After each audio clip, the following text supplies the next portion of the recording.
So today we're going to be talking about Bullish Pemphigoid. So as you can see, the images above represent Bullish Pemphigoid. Here you can see on somebody's, I believe, arm, you can see that they have these large bulli. So they're kind of on the flexure surfaces, and these bulli are often found on the flexure surfaces. A bullous is a fluid-filled blister, and remember, in Bullish Pemphigoid, these are expected to be tense. These are tense blisters. They are often on a background of dermatitis or on normal skin. The condition may present acutely or be insidious. What we can see often is these bulli are on the flexure surfaces. They're on the arms. They are on the axilla region. They can also be. They have a predilection for the limbs and the trunk. The limbs and the trunk. Okay? Now, characteristically, a mucous membrane, is it involved? Some books say yes, some books say 20% of Bullish Pemphigoid cases do involve the mucous membranes, but for the purposes of any board exams, Bullish Pemphigoid is rare to have mucosal or oral mouth involvement for these bulli or these blisters, whereas Pemphigus vulgaris, that one almost always does have oral mucosal involvement. And why was that? Well, because it involved the desmosomes, but we'll get into that later. Bullish Pemphigoid, let's do this. So Bullish Pemphigoid is an autoimmune condition. It's an autoimmune condition, and it is characteristically in the elderly. It's in people above the age of 65. It's characterized by serous, fluid-filled vesicles. Serous, fluid, not vesicles, bulli. Never mix that up. Vesicles are very small, bulli are large. It's a good thing that came up because blisters can be small vesicles or large bulli. Now, when it comes to this Bullish Pemphigoid, it is in fact a bulli, as in the name. The site is often the inner thighs. It's 21 hours. Flexure aspect of the forearm. It can be the thighs, it can be the axilla, it can be limbs, it can be the groin, it can be the lower abdomen as well, or the trunk as well. Okay, so what is the cause of this Bullish Pemphigoid? Well, the cause ends up being an autoantibody mediated attack towards the hemidesmosomes, these antibodies against the hemidesmosomes. In my previous video, I feel like I did a good job at explaining where the hemidesmosomes were, what is the entire basis for hemidesmosomes and these immunobullous conditions, and I explained a lot in detail and simplified it down for where these are. So hemidesmosomes are nothing but sticky notes. They're sticky structures which attach the basal cells to the basement membrane. Hemidesmosomes are adhesive structures. They are sticky notes which are or act like anchors for the basal cells along the basement membrane. Naturally, if you have an autoimmune attack against these hemidesmosomes, you lose that adhesive structure to the basement membrane, and you have loss of the integrity of this epidermal junction.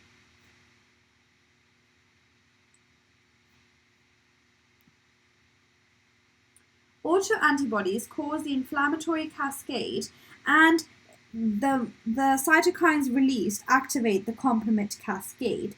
This causes the epidermis to separate from the dermis, so you actually have a gap, you actually have a splitting, or pathologically you have a dermal-epidermal cleavage, splitting. It's also known as a subepidermal non-acantholytic process blister. These are subepidermal blisters because they are happening right at the basement membrane, and there is loss of the adhesive connective structures. And as you can imagine, because this is all happening in one single layer, it would be a linear pattern that we would see. It's almost like a line at the bottom of the basement membrane. In immunofluorescence, we would see a linear pattern along the basement membrane. I think it would do a good job to compare Pemphigus vulgaris to Bullish Pemphigoid, because these are They sound very similar, but they are different. A few things off the bat. Pemphigus vulgaris has a vulgar name. It's vulgaris. So this is a disease in which you do actually have more rupture because it occurs more superficially, because this one occurs within the epidermis.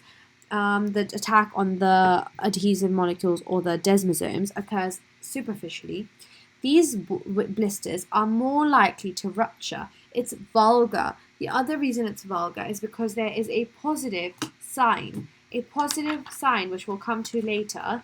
But what's really interesting about this is that it's almost similar, but it's got some very, very key differences. Let's talk about them now. So, where is the target damage occurring? Where is the autoantibody directed against? Histology, immunofluorescence, clinical features. In Pemphigus vulgaris, we are damaging the desmosomes. Remember, this is occurring intraepidermally. Again, I've explained this in my last video. If the damage is occurring intraepidermally between these epidermal cells, we have sticky nodes, these connections, these sticky structures called desmosomes. If these sticky structures are damaged within the epidermis itself, remember, we are no longer talking about the basement membrane. We are talking about the epidermis. Within the epidermis, there are these sticky structures called desmosomes. If these get damaged, you can imagine the epidermis will become an entire sea of floating epidermal cells, which just causes massive blisters, which are flaccid. Here in Bullish Pemphigoid, we're talking about the hemidesmosomes. And remember, if you're imagining the epidermis and going down towards the dermis, if you imagine A, B, C, D, E, F, G, H, A, B, C, D, D for desmosomes. So desmosomes, you'll always remember, are superficial, as in the epidermis, and EFGH, hemidesmosomes, are always deeper, as in Bullish Pemphigoid. Histology-wise, what do we expect to see? We see intraepidermal cleavage, splitting of the epidermis, splitting of the cells within the epidermis. In Bullish Pemphigoid, you see subepidermal cleavage because it's happening at the basement membrane, at the dermal-epidermal junction. You also see acantholysis or acantholysis, which is detachment of the keratinocytes. Remember, the keratinocytes are found within the epidermis, and these keratinocytes do become detached because they lose their anchor. Whereas in Bullish Pemphigoid, it's below these keratinocytes, isn't it? So there's no acantholysis. Here you would expect to see on immunofluorescence net-like intracellular IgG. Here you would see in Bullish Pemphigoid, however, you would see a linear IgG at the basement membrane.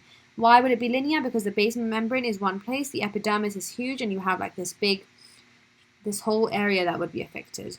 It would have helped to have a picture, but I have it explained in my last video too. Clinical features. Pemphigus vulgaris is seen in middle-aged people, whereas Bullish Pemphigoid is seen in the elderly, 65 plus.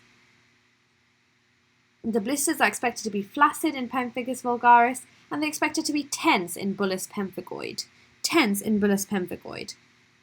And you do expect to see oral involvement in Pemphigus vulgaris. Remember, this is vulgar. This is the more intense type.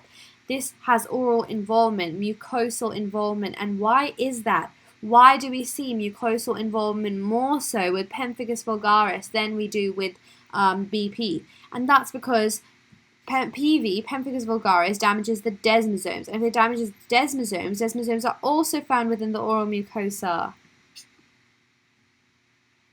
Finally, it's rare to involve the oral mucosa in Bullish Pemphigoid. Nikolsky sign positive. Nikolsky sign positive.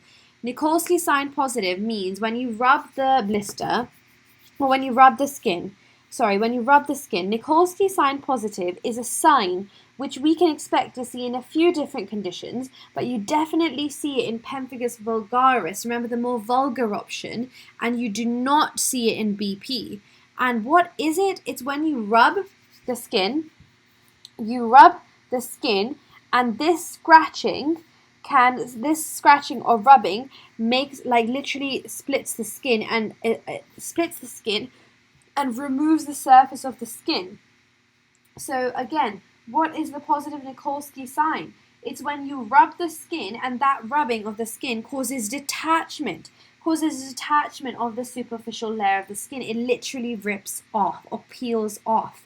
And that's very, yeah, it's kind of, I'm squeamish imagining that, but it is a Nikolsky sign. It's the skin scaling off, and kind of peeling off after rubbing it. Okay, Nikolsky sign positive is Pemphigus vulgaris.